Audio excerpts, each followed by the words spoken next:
guys, how's it going? This is Jim Prusak, physical therapist at the Pain PT, and I want to talk to you guys today about what I believe to be true is that chronic pain and chronic health symptoms are emotions. Chronic pain is an emotion.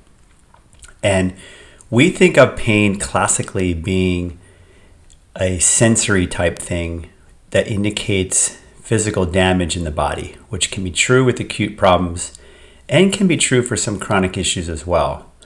But a large majority of chronic pain and chronic health issues where we don't find anything physically wrong in the body is coming from the brain through our nervous system.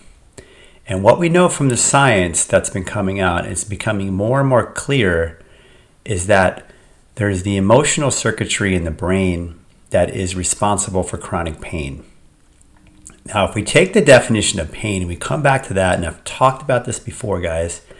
The actual real definition of pain is a sensory and emotional experience with or without tissue damage. Now, when we're talking about chronic pain, typically we're talking about no tissue damage, and we're talking about both sensory and emotional, and actually more emotional categories come into play with chronic pain. One of the studies done by a guy named Hashmi, 2013, that's what he recorded, that the circuitry in the brain moves from what's called nociception, which is more of acute type pain, to the emotional circuitry. We also found this to be true with another study by Dr. Apkarian, who is one of the leading researchers in the world in chronic pain at Northwestern. He found, again, that they could predict chronic pain in people with an 85% accuracy rate by looking at the connection between the prefrontal cortex and the nucleus accumbens and the amygdala and the emotional centers of the brain.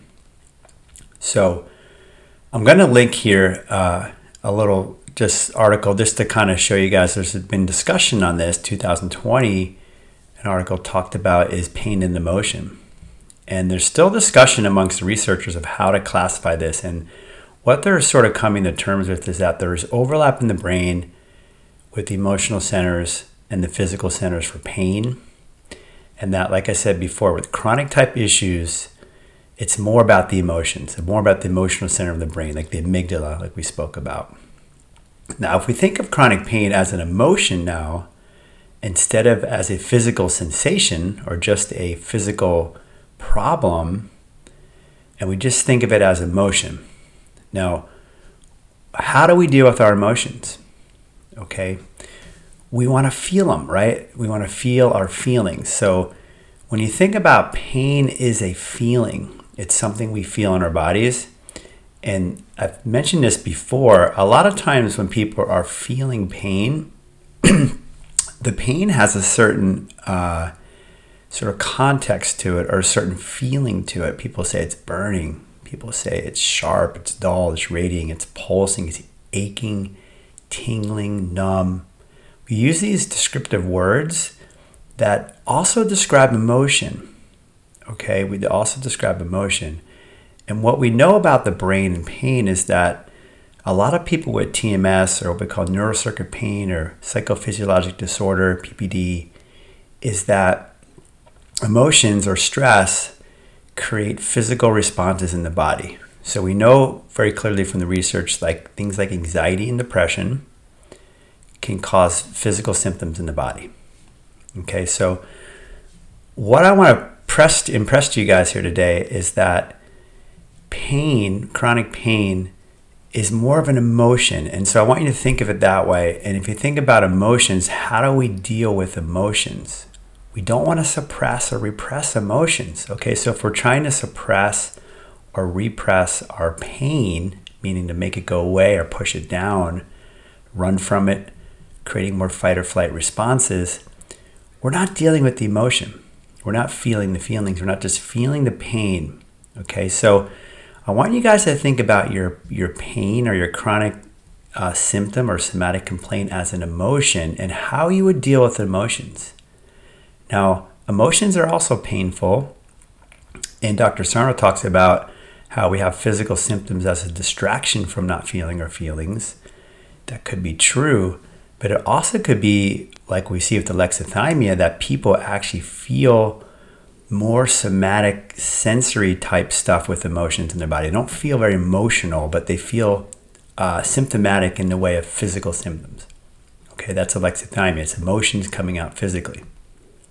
So you can treat your physical symptoms as emotions directly and start to get in touch with feeling your feelings. Okay, I talk a lot about feel it to heal it, which I believe is a central component to healing this.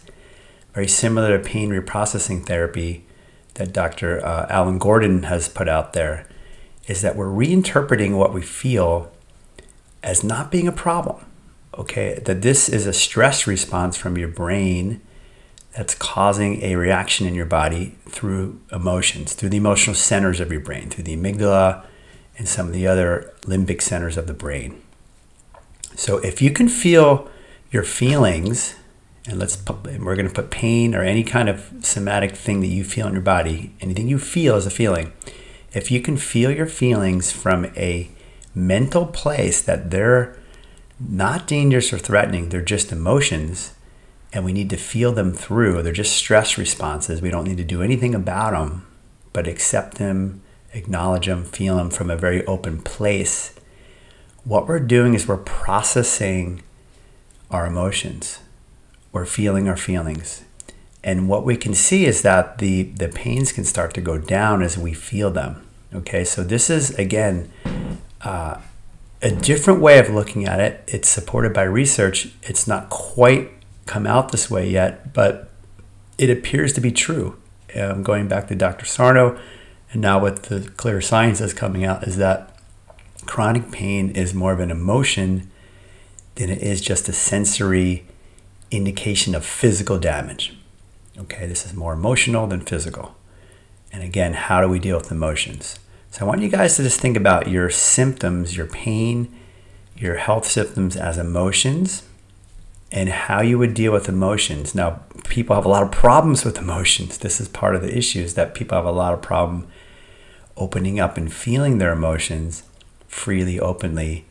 And so part of this practice is opening up to your pain as a way to opening up to your emotions.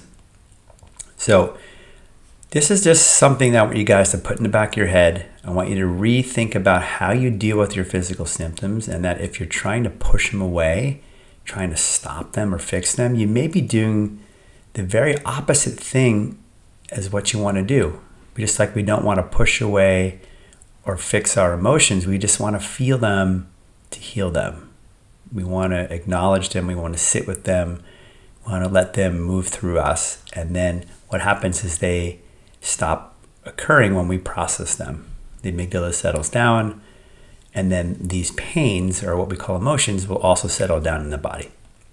Reach out with questions, guys. This is another way of looking at this for yourself, another way of thinking about your healing, and that if you're getting spikes in symptoms or spikes in pain, I want you to think of it as a stress response from your brain, not a physical issue, and that there may be emotions rising in those moments of some sort, either from something you're thinking about or something that's happening to you in the moment, and that you want to treat this as emotions, not as physical stuff.